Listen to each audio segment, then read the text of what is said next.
সুস্বাগতম আবার একটি নতুন ভিডিওতে। আজ আমরা শুরু করতে চলেছি 13 নম্বর মডেল সেট। পরপর আমি যথারীতি সম্ভবত 12টা দিয়ে দিয়েছি।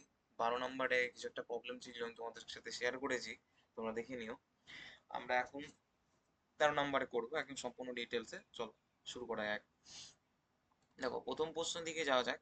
প্রথম কি বলেছে যে 6 গ্রাম ইউরিয়া 90 গ্রাম জলে যদি দ্রবীভূত করা হয় তাহলে বাষ্পচাপের আপেক্ষিক হ্রাসের মান কত। তো এটা আর কি, সূত্রটা কি হয় এটা আগে বুঝি। দেখো, আমরা জানি বাষ্পচাপের আপেক্ষিক অবনমন সমান সমান কি লেখা যায়,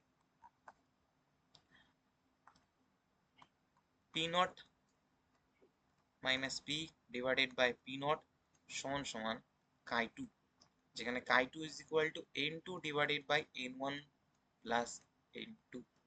ঠিক আছে, এবার বাষ্পচাপের আপেক্ষিক হ্রাস বলতে কি বুঝিয়েছে, এই এই গোটাটাকে আমাকে বুঝিয়েছে বাষ্পচাপের আপেক্ষিক হ্রাস, তাই না? মানে মানে মেনলি আমাকে P naught minus P by P naught এর মান বের করে, অর্থাৎ এন টু আর এন ওয়ান এর তাহলে মান বসাতে হবে, তাই না?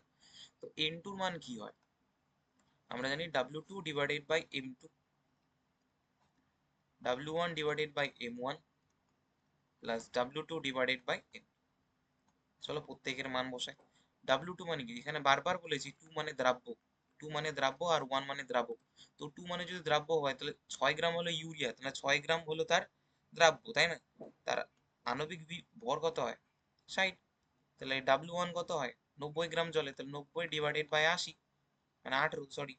আর 6/60, ঠিক আছে? ঠিক আছে কিনা? তো এটা ক্যালকুলেট করলে কত হয়, এটা আসে 0.1, তাই না? আর এটা ক্যালকুলেট করলে কত আসবে, এটা হলো 5, হ্যাঁ 5, আর একটা আসলো 0.1। এরপর তাহলে এটা আসলো 0.1 ডিভাইডেড বাই 5.1, ঠিক আছে কিনা? তো পয়েন্ট পয়েন্ট উঠিয়ে দিলাম। তো এটা প্রায় সম্ভবত সম্ভবত 0.02 এর কাছাকাছি আসবে, ঠিক আছে। নেক্সট, পরের প্রশ্ন বলেছে আইসোটোনিক দ্রবণের, কি বলেছে, আইসোটোনিক দ্রবণদ্বয়ে নিম্নোক্ত কোনটির মান সমান। দেখো, আইসোটোনিক শব্দটা ইউজই হয় কিসের জন্য, আইসোটনিক, আইসোটনিক আইসোটনিক সলিউশন কখন আমরা ইউজ করি, যখন সলিউশন এ এবং সলিউশন বি এর অভিস্রবণ চাপ কি হয়ে যায়, সমান হয়ে যায়, অভিস্রবণ চাপ কি হয়ে যায়, সমান হয়ে যায়, তখন আমরা কি বলি, অভিস্রবণ চাপ কি হয়ে যায়, সমান হয়ে যায়, তখন আমরা বলি যে পরস্পরের আইসোটনিক সলিউশন, হ্যাঁ কি না, হ্যাঁ কি না? আর আমরা জানি পাই সমান সমান কি লেখা যায়, pi is equal to C R T. Mainly কি সমান হয় জানো তো, মেনলি মেনলি হলো তোর মোলার গারত্ব সেম হয়। মেনলি দুটো দ্রবণের মোলার গারত্ব সেম হওয়ার কারণে তাদের অভিস্রবণ চাপ শেষ, মানে সমান হয়ে যায়, মোলার গারত্ব সমান হওয়ার কারণে, মোলার গারত্ব সি, এটা সমান হওয়ার কারণে সি ওয়ান সমান সি টু, যার কারণে অভিস্রবণ চাপ সমান হয়ে যায়। তাহলে আইসোটোনিকের উত্তরটা কি হবে, অভিস্রবণ চাপ। নেক্সট, পরের কোশ্চেনে যাওয়া যাক। দেখো পরের কোশ্চেনে কি বলেছে, স্তম্ভ দিয়েছে একটা, হ্যাঁ কি না, অপলয়ন বলেছে। তো অপলয়ন বলতে কি বোঝো ওটা জানো, অপলয়ন কি? অপলয়ন হলো সদ্য অধক্ষিপ্ত, সদ্য অধক্ষিপ্ত কোনো পদার্থ, সদ্য অধক্ষিপ্ত কোনো পদার্থ রয়েছে, বুঝতে পারলে, তার মধ্যে আমরা তড়িৎ বিশ্লেষ্য পদার্থ দিয়ে দিব, কি দিয়ে দিব, তড়িৎ বিশ্লেষ্য পদার্থ দিলেই, তড়িৎ বিশ্লেষ্য যদি পদার্থ দিয়ে দিই তাহলে কি উৎপন্ন হয়, কোলয়েড তৈরি হয়ে যাবে, কি উৎপন্ন হয়ে যাবে, কোলয়েড, মানে কোলয়েড তৈরি হয়ে যাবে, বুঝতে পারলাম, মানে কোলয়েড সল তৈরি হয়ে যাবে। এটা হলো তোমার এক প্রকার অপলয়ন। আর যাকে দেওয়া হয়, মানে যে পদার্থ দেওয়া হয়, যে পদার্থ যোগ করা হয় তাকে বলা হয় অপলয়ক। আশা করি জানো তোমরা, বুঝতে পারলা? তাহলে অপলয়নের অ্যান্সারটা কি হবে, একের ডি, এই যে কোলোডীয় সল তৈরি হয়েছে। নেক্সট, তড়িৎ সঞ্চালন। তো তড়িৎ সঞ্চালন কি হয় বলতো, মেনলি তড়িৎ ক্ষেত্রের সাহায্যে, কার সাহায্যে, তড়িৎ ক্ষেত্রের সাহায্যে, তড়িৎ ক্ষেত্রের সাহায্য নিয়ে আমরা কি করি বলতো, কোলয়েডের কণা যে বিপরীত আদানগ্রস্ত হয় সেটাকে আমরা বিপরীত দিকে চালিত করি, তাই না? তাহলে লিখতে পারি যে বিপরীত কণা, বিপরীত দিকে, বিপরীত আধান, বিপরীত আধান যুক্ত কণা ধাবিত হয় ক্যাথোড অ্যানোডের দিকে, তাই না? যার কারণে ওখানে কি হয়, থিতিয়ে পড়ে বা তঞ্চিত হয়, এক কথায়, বুঝতে পারলে কিনা? এটাই তো মেইন আর কি, তড়িৎ সঞ্চালন। তাহলে এক কথায় তঞ্চন হওয়ার যে প্রক্রিয়াটা সেটা হলো তড়িৎ সঞ্চালন, মানে অপশন বি, তাই না? এবার চলে আসি ইমালসিফিকেশন। ইমালসিফিকেশন তো সাবানের সাথে সম্পর্কযুক্ত না, আর ঝিল্লি বিশ্লেষণ হলো বিশুদ্ধিকরণের জন্য ব্যবহার করা হয়। নেক্সট বলেছি NaCl এর পর্যবেক্ষিত এবং তাত্ত্বিক মান দেওয়া আছে, খুবই ভালো কথা। এবার কি বের করতে, বিয়োজন মাত্রা। আচ্ছা, বিয়োজন মাত্রার ইকুয়েশনটা কি হয় আগে আমরা দেখে নিই এটা।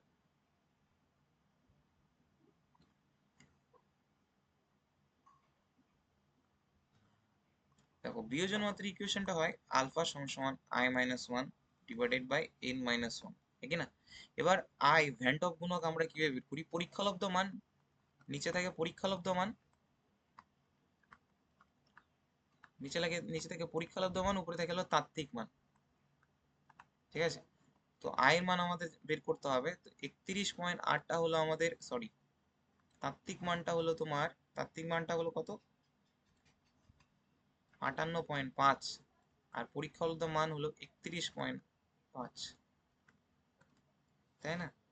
এটা কার কাছাকাছি আসবে, 1 পয়েন্ট আসবে, আর এদিকে 1.8 কাছাকাছি ধরে নিও, হ্যাঁ দেখে নিও তোমরা।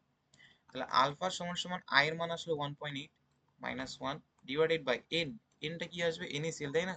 NaCl কে যদি ভাঙি, Na প্লাস আর Cl মাইনাস পাওয়া যায়, তাহলে n এর মান হলো আসলো 2, তাহলে 2 মাইনাস 1, তাহলে মানে এক কথায় 1.8 মাইনাস 1, একই না? তো এটা আসবে তো 0.8 এরকম কিছু, একই না, 0.8 কিছু। আর এটাকে যদি পার্সেন্টেজের সাথে গুণ করো, মানে 100 দিয়ে যদি গুণ করো, তাহলে আসবে তোমার হলো 8 এরকম কিছু। মানে এক কথায় এটা তোমাকে এইটের পর কি আসে সেটা তোমাকে ক্যালকুলেট করে বের করতে হবে, বুঝতে পারলে? আমি তো করলাম না, আমি তো জাস্ট মানে বসিয়ে দিলাম, মানে একটা অ্যাজিউম করে। তোমরা এই মানটা বসিয়ে এখানে বসিয়ে দেখো কি অ্যান্সার আসতেছে, দেখে নিও, কোনো সোজা, কোনো কঠিন কিছু না। নেক্সট 3 নাম্বার বলছে H2S এর ওপর, ঠিক আছে, আহ, কি SA2, হ্যাঁ, তো সল তৈরি করেছে গো। আচ্ছা, খুব ভালো কথা। আর্সেনিকের আর কি সালফার যুক্ত সল ঋণাত্মক যুক্ত চার্জ হয়, আর H+ শোষিত হওয়া বিজারিত স্তরে H2 এর উপস্থিতির কারণে এটি ঘটে। আচ্ছা আচ্ছা, দেখতে হবে তাহলে। দেখো, এটা আগে বলি তোমাদেরকে, যে আমাদের যে AS2,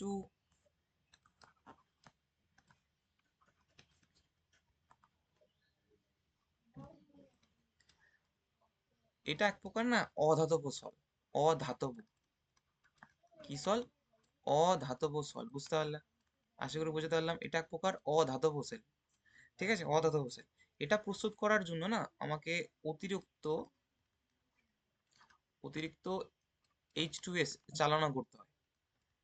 তো এ চালনা করলে কি হয়, চালনা করলে কি হয়, যে কোলোডীয় যে কণাগুলো রয়েছে না, আয়ন শোষণের যে নিয়ম মেনে, মানে আমি লিখে দিচ্ছি, কোলোডের যে কণাগুলো রয়েছে তাদের সারফেসে অতিরিক্ত যদি শোষণ অতিরিক্ত দিয়েছে না, তার জন্য H2 মাইনাস আয়ন তারা অধিশোষণ করে নেয়। তোমাদের তো এখন অধিশোষণ জিনিসটা নেই, আগে ছিল অধিশোষণ, মানে ভৌত অধিশোষণ, রাসায়নিক অধিশোষণ ব্যাপারটা ছিল, মানে H2 মাইনাস আয়ন আর কি অধিশোষণ করে, ঠিক আছে, আর এটা ঋণাত্মক যুক্তই হয়। কিন্তু এবার এখানে বলেছে যে H+ আয়ন শোষিত হয় না, H2 মাইনাস আয়ন শোষিত হয়, কারণ অতিরিক্ত সালফার মানে হাইড্রোজেন সালফাইড গ্যাস আর কি চালনা করা হয়, ঠিক আছে।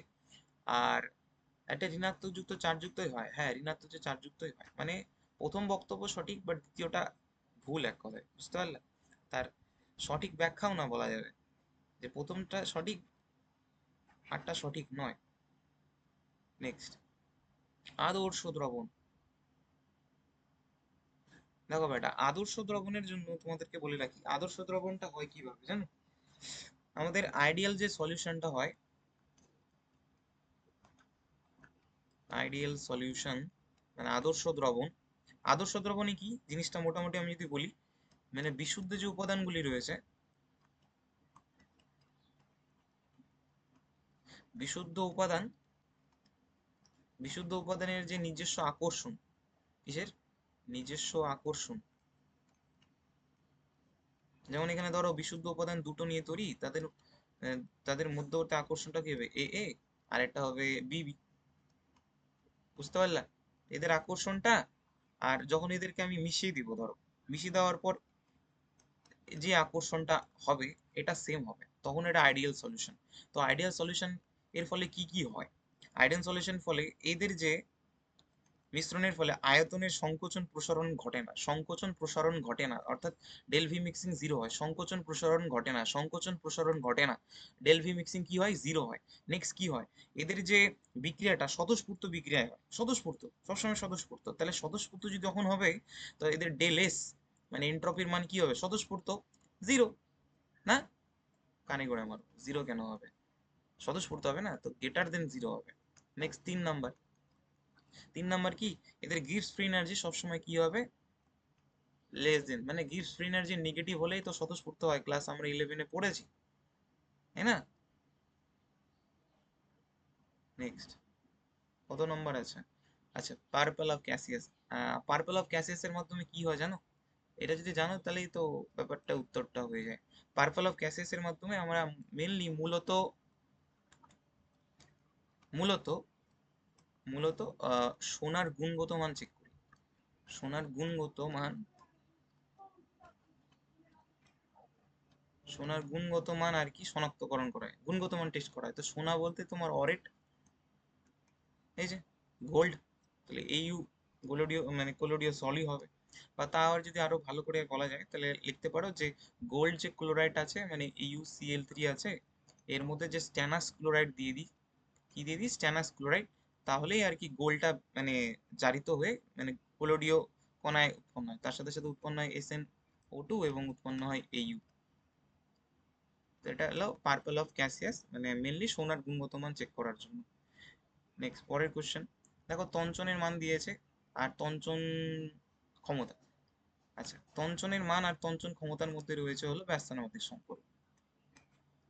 তঞ্চন আর তঞ্চন ক্ষমতার মধ্যে রয়েছে হলো ব্যস্তানুপাতিক সম্পর্ক, বুঝতে পারলে বেটা? আর এটা যদি তোমার না মনে থাকে তাও অ্যান্সার করা যাবে। আমরা বলবো তঞ্চন হওয়ার প্রবণতা থাকে কাদের? যাদের হলো সুলজে হার্ডি নিয়ম অনুসারে ক্যাটায়নের চার্জ বেশি এবং অ্যানোয়নের চার্জ বেশি হবে। এখানে যদি অ্যানোয়নের চার্জ দেখি MgSO4, তো SO4 থেকে আসতেছে SO4 2-, অর্থাৎ 3 নাম্বারটাই তীর মারবে। তো এখানে আমি বি আর এ খুঁজে পাচ্ছি। তারপরে অপশন আসতেছে হলো এখানেও ক্লোরিন, এখানেও ক্লোরিন, এখানে দুটো ক্লোরিন, তার জন্য Cl-, 2 নাম্বারটা আগে এবং Cl-, তারপরে 1 নাম্বারটা। দেখো আমি তঞ্চন ক্ষমতা দেখলামই না, তাও কিন্তু অ্যান্সার করা গেল, অর্থাৎ 3, 2, 1। আর তঞ্চন ক্ষমতার উপর তো জানোই, তাছাড়া তুমি দেখেই করতে পারবে। নেক্সট বলছে PCl5 এর ভুল বক্তব্যটি চিহ্নিতকরণ করো। দেখো PCl5টা আগে চিত্রটা অঙ্কন করে নিই তোমাদের সামনে। আমাদের যে পি রয়েছে, এই যে ক্লোরিন, এদেরকে ইকুইটোরিয়াল বন্ধন বলে, বুঝতে পারলা? আর উপরে যে রয়েছে এটাকে বলে অ্যাক্সিয়াল বন্ধন, এরা পরস্পরের মধ্যে 120 ডিগ্রি আর এগুলো হলো 90 ডিগ্রি অ্যাঙ্গেলে রয়েছে। তো এখানে বলেছে 3টি ইকুইটোরিয়াল বন্ধন পরস্পরের সাথে 120 ডিগ্রি রয়েছে, একদম নিতান্ত সত্য কথা বে, একদম সত্য কথা না, একটু আগে তো দেখালাম সত্য কথা। তারপর 2টি অ্যাক্সিয়াল বন্ধন রয়েছে 180 ডিগ্রি, হ্যাঁ হ্যাঁ ও সরি 90 ডিগ্রি বললাম, 180 ডিগ্রিতেই রয়েছে, হ্যাঁ। এর একটি অ্যাক্সিয়াল বন্ধন ইকুইটোরিয়াল বন্ধন অপেক্ষা ওরা একদম, এটি নিষ্ক্রিয় টাইপের, নাহি নিষ্ক্রিয় তো নয় এরা, তাই না? কারণ এর নিষ্ক্রিয় তো নয়, এরা PCl3, এরা আদ্র বিসর্জন করে উৎপন্ন করে H3PO3, ফসফরিক অ্যাসিড উৎপন্ন করে, এটা তো নিষ্ক্রিয় নয়। নেক্সট, ফসফরাসের কোন রূপবৃত্তির স্থায়িত্ব বেশি? আচ্ছা স্থায়িত্ব বলেছে,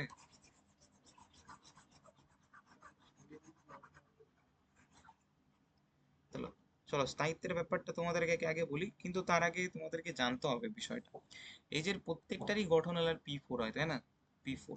আমি যদি আগে সাদা ফসফরাসের কথা বলি, কারণ আমার সাদা মানে কোনো কাদা নেই, সাদা ফসফরাসের কথা বলি। সাদা ফসফরাসের বন্ধন কোনটা জানো? বন্ড অ্যাঙ্গেল কত হয়?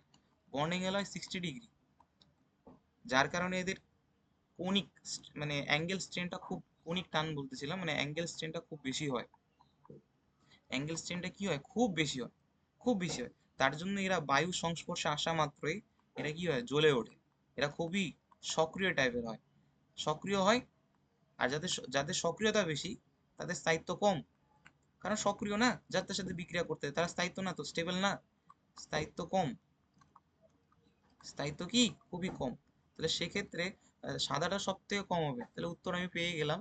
বাট তাও আমি বাদবাকি জিনিসগুলো বলে দিই যে লাল ফসফরাসের কৌণিক কণিক টানটা আর কি সাদা ফসফরাসের থেকে কমই আছে, বুঝতে পারলা? এরা হলো পলিমেরিক চেন তৈরি করে। কি তৈরি করে? পলিমেরিক চেন গঠন করে, যার কারণে এদের স্ট্রেনটা একটু তুলনামূলকভাবে সাদার থেকে কম। আর কালো তো সব থেকে সুস্থিত এবং নিষ্ক্রিয় টাইপের রূপভেদ, বুঝতে পারলা? এটি একটি ত্রিমাত্রিক স্তরীয় গ্রাফাইটের মতো সুবিন্যস্ত গঠনযুক্ত, যার এনথালপি সব থেকে কম হয়। তারপর নেক্সট 6 নম্বর পেজ। কি আই থেকে এইচ আই উৎপন্ন হওয়ার সময় গাঢ় স্ট্রেস ব্যবহার করা হয় না, একদমই হয় না। কারণ দেখো, আমরা যখন কেআই এর সাথে এইচ টু এস উপর ইউজ করি, তখন উৎপন্ন হয় কেএইচ, পটাশিয়াম বাইসালফেট, আর উৎপন্ন হয় এইচ আই। এইচ আইটা হলো তোমার তীব্র তীব্র বিজারক টাইপের, আর আমাদের এটা হলো তীব্র জারক টাইপের। অর্থাৎ উৎপন্ন এইচ আই এর প্রবণতা রয়েছে আবার এইচ টু এর সাথে বিক্রিয়া করে। তো আবার এইচ টু এর সাথে বিক্রিয়া করে এই আয়োডিন কনভার্ট করে, অর্থাৎ আমাদের যে দরকার বিক্রিয়াজাত পদার্থ সেটা উৎপন্নই হচ্ছে না, কারণ তীব্র জারক অ্যাসিড নিয়ে নিছো। তো তার বদলে আমরা কি নিই জানো? তার বদলে আমরা নিই হলো, মানে তীব্র জারক অ্যাসিড তো নেওয়া যাবে না, তো সেক্ষেত্রে আমরা অন্য একটা মানে জারক অ্যাসিড যে নয়, যেমন H3PO4, তাদেরকে নিতে হয়, তাদেরকে নিতে হয়। তাহলে এবার প্রশ্নটা পড়ি। বলছে কেআই থেকে এইচ আই তৈরি করার সময় গাঢ় স্টেজ ব্যবহার করা হয় না, একদম সঠিক। কারণ গাঢ় স্টেজ তীব্র জারক হয়, H I K I to convert, একদম সঠিক। তাহলে সঠিক উত্তর আর সঠিক ব্যাখ্যাও দিয়েছে, হ্যাঁ কি না বেটা? নেক্সট বলছে অ্যাসিডের ঊর্ধ্বক্রমে সাজাও। এটা তো আমি দুইভাবে করা যেতে পারে। একটা হলো অ্যানায়নের, মানে অ্যানায়ন তো না, হ্যাঁ কার্বো অ্যানায়ন যে রয়েছে তার কি বলবো ওটাকে, কার্বো অ্যানায়ন তো না, অ্যানায়নের সুস্থিতির উপর ভিত্তি করে আর জারণ সংখ্যার উপর। যদি জারণ সংখ্যার উপর ভিত্তি করো, জারণ সংখ্যা বৃদ্ধি পেলে অ্যাসিডিক পাওয়ার বৃদ্ধি পায়। তাহলে আমি দেখতে পাচ্ছি যে HClO4 এ এখানে ক্লোরিনের জারণ সংখ্যা 4, কারণ অক্সিজেনে 8 রয়েছে, 8 থেকে 1 চলে গেল। তারপরে আসলে HClO3 এখানে রয়েছে হলো 3 গুণে 6, 6 থেকে 1 চলে গেল হলো 5। তারপরটা হবে HCl কি হবে? HClO3, HCl এটাও হয়ে গেল। তারপর আরেকটা আছে HClO2। তাহলে এগুলো 2। অর্থাৎ সব থেকে বেশি জারণ এটা, তারপর এটা, তারপর এটা, তার অর্থাৎ অ্যাসিডিক পাওয়ারও বেশি। এটা হলো আমরা জারণ সংখ্যার দিক থেকে বের করলাম। বাট যদি অ্যানায়নের সুস্থিতির দিক থেকে বের করো, ClO4 মাইনাস, দেন ClO3 মাইনাস, দেন ClO2 মাইনাস, এদের স্থায়িত্ব, এরা রেজোনেন্সের মাধ্যমে স্টেবিলিটি গেইন করতে পারে। ঠিক আছে, রেজোনেন্স বেশি হবে এখানে, তার জন্য এরা স্টেবিল, ভালো। বুঝতে পারলা? তো এইভাবেও তুমি করতে পারো। তাহলে উত্তরটা হবে 4 3 2 1, অর্থাৎ 4 3 2 1, সি অপশন। 7 নম্বর প্রশ্নের দিকে যাওয়া যাক। 7 নম্বর প্রশ্নের দিকে কি বলেছে বেটা দেখো।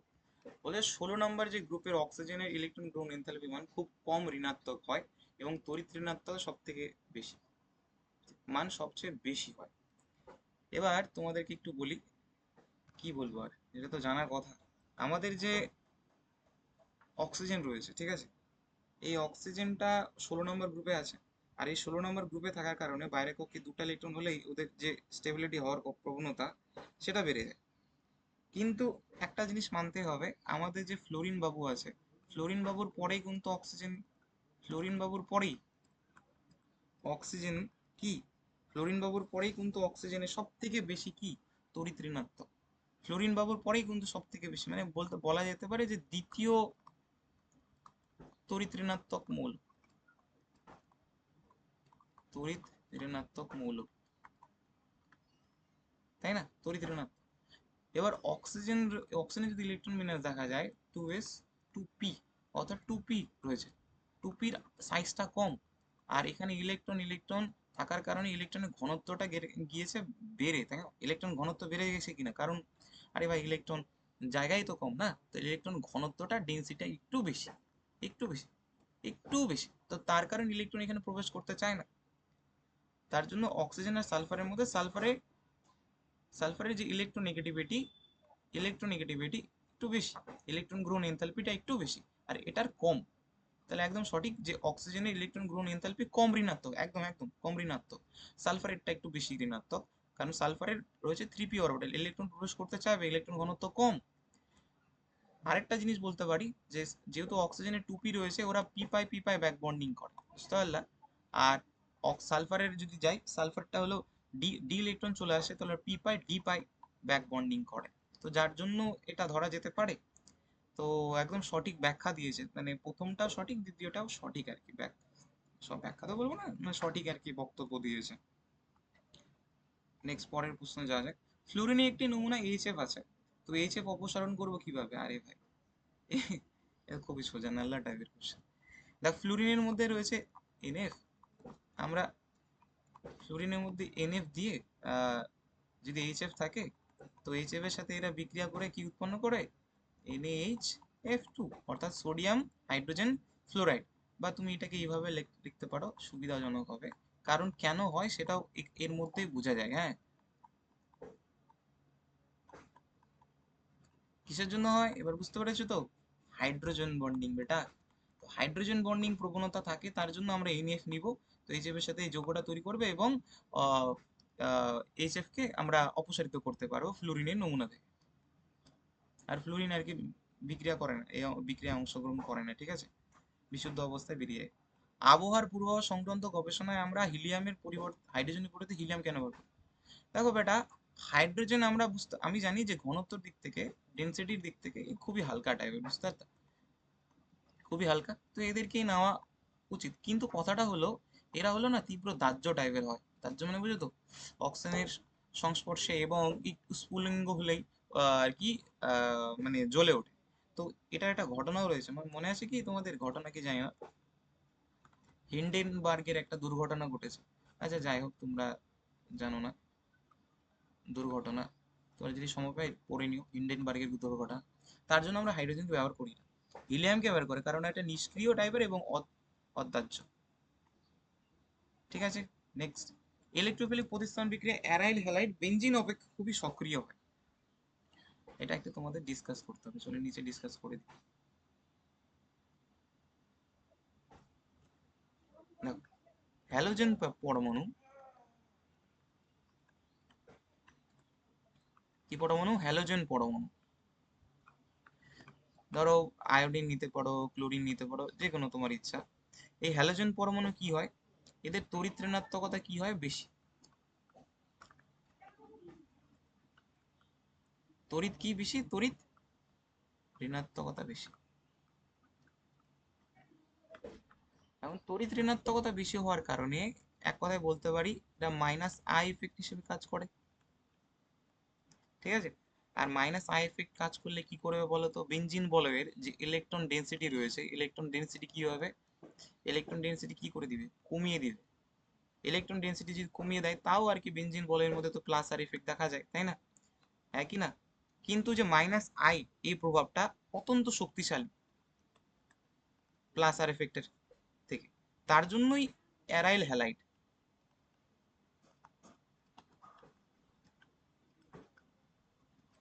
তার জন্যই এই অ্যারাইল হ্যালাইডটা বেনজিন অপেক্ষা একটু বেশি তুলনামূলকভাবে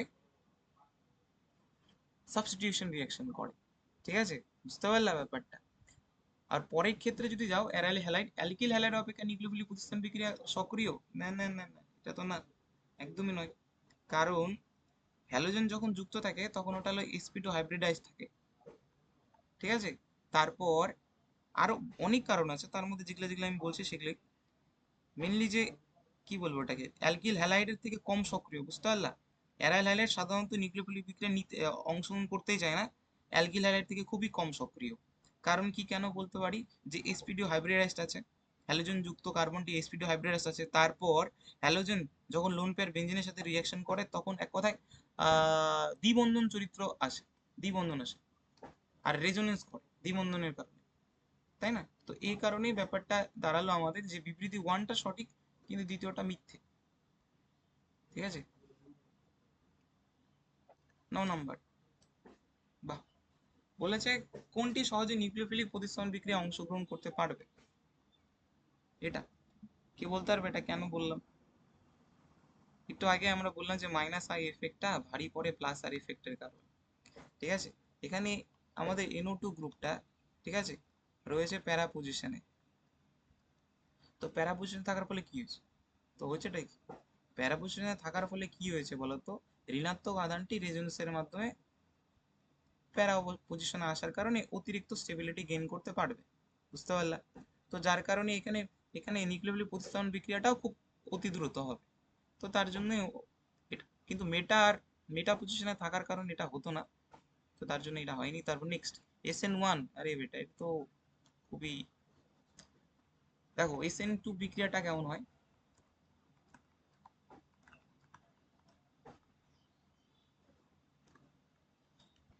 SN2 বিক্রিয়া কি হয়, নিউক্লিওফাইল ব্যাক সাইড অ্যাটাক করে এবং ক্লোরিনকে বের করে দেয়। তো যার কারণে মানে নতুন বউ আর কি ভিতরে আসলাম, এটা স্টোরি ওয়াইজ আমি তোমাদের বলেছি। নতুন বউ যখন ঘরে আসবে তো ঘরের কোনো কিছুই আগের মতো রাখবে না, পুরাতন বইয়ের মতো আগের মতো রাখবে না, অর্থাৎ এখানে কি হবে, ইনভার্সন হচ্ছে, তাই না? আর এটা one step reaction, two step reaction না। অর্থাৎ SN2 এক প্রকার ইনভার্সন হয়, আর SN2 টু স্টেপ না, এটা ওয়ান স্টেপ রিয়াকশন। প্রথমটা সত্য, দ্বিতীয়টা ভুল আর কি।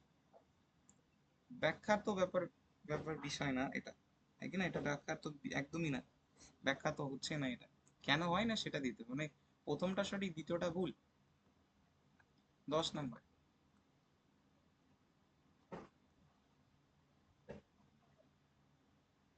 আচ্ছা, বলেছে NH2 এবং জলীয় NH3 এই যৌগটি কোনটি সমাধান হবে। এটা দেখো ইথার সংশ্লেষণের মধ্যে ছিল, ঠিক আছে? এটা তোমাদের পড়ানো তো হয়নি ব্যাচে, বাট তাও আমি এখানে তোমাদের সাথে একটু আলোচনা করে দিচ্ছি। আমি জানি তোমাদের কষ্টসাধ্য মনে হবে, তাও আমি একটু বলে দিই। দেখো, এই যে ক্লোরিনটি রয়েছে, 3 নম্বর হাইড্রোজেনের যে এইচ রয়েছে, তো এই সিল হিসেবে বেরিয়ে যাবে, যার কারণে OCH3, মানে এক কথা আমি লিখতে পারি, লিখেও দিচ্ছি, যে C3 পজিশনে থাকা একটা প্রোটনেশন হয়নি, H+ বেরিয়ে যাবে। বুঝতে পারলা? যার কারণে উৎপন্ন হবে বেনজাইন।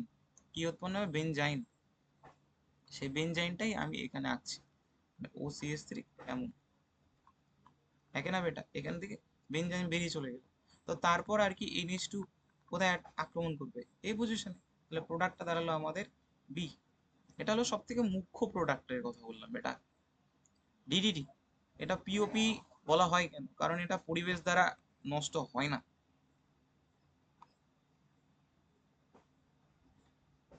নেক্সট, নিম্নোক্ত H+ দেওয়ার পরে মুখ্য প্রোডাক্ট উৎপন্ন হয়েছে, তাই না? আচ্ছা, দেখো CH3 whole two CH, CH নিচে OH, CH3, H+ দেওয়ার কারণে H2 পজিটিভ হয়ে এ বেরিয়ে চলে গিয়েছে, তাই না? এটাকে প্রোটনেশন বলা হয়। তো প্রোটনেশনের ফলে আমাদের দাঁড়ালো CH3 whole two CH, CH plus CH3। এবার এটা দেখতে পাচ্ছি এটা 2 ডিগ্রি কার্বোক্যাটায়ন, স্টেবল না। তাহলে এগুলো 1 2 শিফট করা হবে, 1 2 হাইড্রোজেন শিফট করা হবে। বুঝতে পারলে? এর হাইড্রোজেন এখানকার, ইধার কা উধার। তাহলে যার কারণে আমাদের নতুন স্ট্রাকচার দাঁড়াচ্ছে যে CH3 whole two C plus CH2 CH3। একই না বেটা? একদম। এটা হয়ে গেল তোমার 3 ডিগ্রি কার্বোক্যাটায়ন স্টেবল।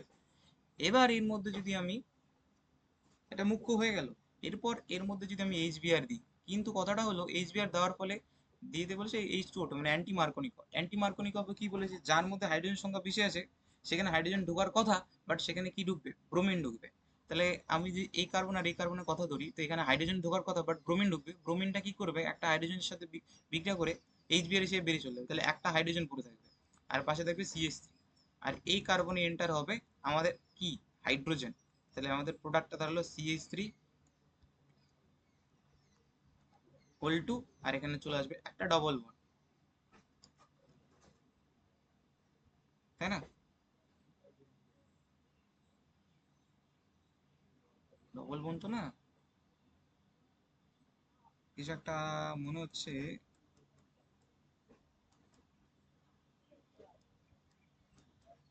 ভুল করতেছি কি, কি জানি, কিছু একটা ভুল হচ্ছে কি মনে হচ্ছে। এখানে H+ ছিল, কার্বন প্লাস তো করলাম। আচ্ছা, খুব ভালো কথা, CH2, ঠিক আছে। তো CH2 এটাও ঠিক আছে যে হ্যাঁ এটাও ঠিক আছে, মানে এখানে এইচ প্লাসটা এন্টার হবে না। এবার ঠিক আছে, তাহলে এবার হাতটা মিলবে। তাহলে প্রোডাক্টটা তোমাদের কি হতে পারে দেখো, CH2 CH3 whole two C double bond CH। তাহলে আমাদের অপশন কোনটা আসতেছে? অপশন তো তোমার আমি এই দেখতে পাচ্ছি, তাই না? Option E. আর এটা হলো তোমার গৌণ প্রোডাক্ট। নিম্নোক্ত কোনটি উৎপন্ন হয়? আরে এটা তো ভাই মানে আগের দিনও পড়ালাম তোমাদের কাছে। C2H5OH এর উপর যদি PBr দাও তাহলে উৎপন্ন হবে বিআর। এর উপর যদি অ্যালকোহলিক KOH দাও তাহলে অপনয়ন করবে, অর্থাৎ CH3CH2, এর নিচে বিআর আছে, এখানকার হাইড্রোজেন একটা খুলে লেখো, তাহলে HBr এসে বেরিয়ে চলে গেল, পরে থাকলো CH2 ডবল বন্ড CH2, তাই না? এর উপর যদি আমি H2 উপর দিই এবং H2 তৎপরতায়, তাই না কি হবে তাহলে? স্বাভাবিক ব্যাপার, এখানে একটা হাইড্রোজেন ঢুকবে, একটা বন্ড ভেঙে এখানে একটা OH ঢুকবে, তাহলে পরবর্তী দাঁড়ালো CH3CH2OH। এটা সোজা এগুলা, এটা তো ব্যাচে বহুতবার করানো যায়। CH3Cl এবং NaOH, এটা রাইমার্টিন বিক্রিয়া। রাইমার্টিন বিক্রিয়া CCl2 হলো তোমার নিউক্লিওফাইল হিসেবে ব্যবহৃত হয়। আর এটার আর কি বিক্রিয়াজাত পদার্থ বা অন্তর্বর্তী যৌগ হিসেবে উৎপন্ন হয় CHCl2। তো আমি CaCl2 এখানে দেখতে পাচ্ছি, তাহলে option B. Next, D2SO D2O, মানে এক কথায় যখন H2O দিতাম, তো জাস্ট H2 এর জায়গায় D2O আছে, ডটেরিয়াম অক্সাইড, অর্থাৎ H2 এর তৎপরতায় এরা তিনটা পজিশনে এন্টার হবে, মানে ডি ডি ডি, মানে তিনটা পজিশনে এরা এন্টার হবে।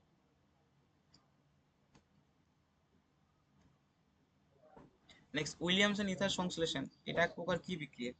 উইলিয়ামসন ইথার সংশ্লেষণ তোমরা জানো তো উইলিয়ামসন ইথার সংশ্লেষণ কি? মেন কথায় উইলিয়ামসন মানে এক কথায় ইথার বানাতে হয়, তাই কি না? এখানে আমাদের পজিটিভ গ্রুপ নেগেটিভ গ্রুপ থাকে, এর উপরে যদি আমরা দিয়ে দিই হলো R উৎপন্ন হয় কি ROR, তাই কি না? আর পরে থাকে হলো NX। এটা এক প্রকার কি বিক্রিয়া? এটা এক প্রকার নিউক্লিওফিলিক প্রতিস্থাপন বিক্রিয়া। নিউক্লিওফিলিক প্রতিস্থাপন বিক্রিয়া, ব্যাক সাইড অ্যাটাক করে, ওটা আলাদা। আচ্ছা, গ্লুকোপাইরেন হচ্ছে, দেখো আলফা ডির জন্য আমি বলেছি যে এই যে 1 নম্বর কার্বনটিকে এটা হলো অ্যানোমেরিক কার্বন বলে।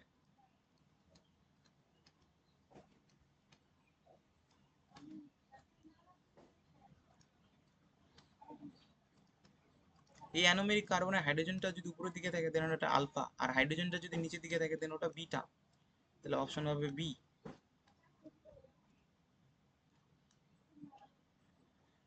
দেখো, একটা টেস্টের উপর ভিত্তি করে দিয়েছে, এটা নতুনত্ব লাগলো, যে মলিস্টস কে দিচ্ছে, এ, মানে এই যোগটা মলিস টেস্ট দিবে, বাট ফয়েড টেস্ট দিবে না, বারবিটিউরেট টেস্ট দিবে না, তাহলে অবশ্যই এটা কার্বোহাইড্রেট হবে, এটা অবশ্যই কার্বোহাইড্রেট হবে। পরেরটাতে দিয়েছে মলিস টেস্ট দিচ্ছে, আবার বারফয়েডও দিচ্ছে B নাম্বার, বাট বার বাইউরেট টেস্ট দিচ্ছে না, ঠিক আছে? একটা কথা বলে রাখি, যে বাইউরেট টেস্ট কে দেয়? প্রোটিন দেয়, তাহলে উত্তর সি তো হবে না, বিও হবে না, তাহলে উত্তর হবে এ নয়তো সি। কারণ অ্যালবুমিন এক প্রকার প্রোটিন, যেটা হলো বারবিটিউরেট মানে সরি বারইউরেট টেস্ট দেয়, মানে প্রোটিনের টেস্ট দেয়। এবার কথাটা হলো মলিক্স টেস্ট কারা দেয়? কার্বোহাইড্রেট। আর বারফাইড কারা দেয়? মনোহাইড্রেট, মনো স্যাকারাইড গুলো, অর্থাৎ গ্লুকোজ। তাহলে অপশন আসতেছে আমাদের ল্যাকটোজ আর ফ্রুক্টোজ। বুঝতে পারলা? ভালো। দুধ থেকে ছানা তৈরি, এটা একটা প্রোটিনের ডিন্যাচুরেশন পদ্ধতি, যেখানে 1 ডিগ্রির কোনো তফাৎ পড়ে না, 2 ডিগ্রি আর 3 ডিগ্রির তফাৎ পড়ে, তাই না? নেক্সট, রেসিমিক অ্যালানিন থেকে মোট কয়টি ডাইপেপটাইড তৈরি হয়? Z⁻², 2⁻² ইজ ইকুয়াল টু 4, অর্থাৎ 4টি। এটা তোমাদের ব্যাচে আমি মানে লিখেও দিয়েছি, যেটা আর কি 2⁻n রয়েছে, তাই কি না? মানে Z⁻n এক কথায় মানে 2⁻n যে হিসেবে তুমি নিতে পারো, একই ব্যাপার এটা, একই ব্যাপার আছে। নেক্সট, নিউক্লিক অ্যাসিড সম্পর্কিত কোনটি সঠিক? এটা তোমরা করে নিও, এত কঠিন জিনিস আমি করে দেবো, লজ্জা লাগে। বুনায়েস, এটা অন্তত করে দিতে পারি, কারণ দেখো বুনায়েসের বিইউ বলতে কি বোঝায়? 1,3-বিউটাডাইন, তাই না? আর এনএ বলতে সোডিয়াম, আর এস বলতে স্টাইরিন বোঝায়, তাই না? এখানে 3 ধরনের রাসায়নিক উপাদান আছে, ধরনের 3 ধরনের রাসায়নিক উপাদান আমি বললাম তো, বিউটাডাইন, সোডিয়াম এবং স্টাইরিন, 3 ধরনের আছে। নেক্সট, অ্যাক্রিলোনাইট্রালে কি আছে? অ্যাক্রিলোনাইট্রালে কি আছে? অ্যাক্রিলোনাইট্রাইলে আসবে হলো তোমার R13 বিউটাডাইন, আর স্টাইরিন থেকে যে সহ পলিমারটা উৎপন্ন হবে কি হবে? ABS। অ্যাক্রিলোনাইট্রাইল, বিউটাডাইন এবং স্টাইরিন, ABS। প্রাকৃতিক জীবজ পলিমার আমাদের হলো ডিএনএ। থার্মোস্ট্যাটিক পলিমার হলো আমাদের ইপক্সি রেজিন। আর কনডেন্সড পলিমার আমাদের কি হতে পারে? নাইলন 66। আর পলিইথিলিন টেরিথিলিন তো মুখে লেখাই আছে কপাল। নিম্নোক্ত পলিয়েস্টার পলিমার, পলিয়েস্টার তো নাইলন 6। পলিয়েস্টার একটাই আছে যে, ও সরি, পলিয়েস্টার, পলিয়েস্টার বলেছি আমি, পলিঅ্যামাইড ভেবে নিয়েছি, সরি।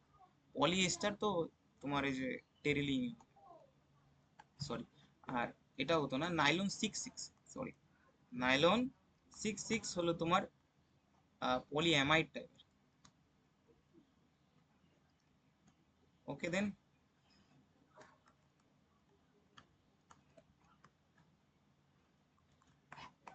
ধন্যবাদ। দেখা হচ্ছে নেক্সট মডেল সেটে। Bye bye.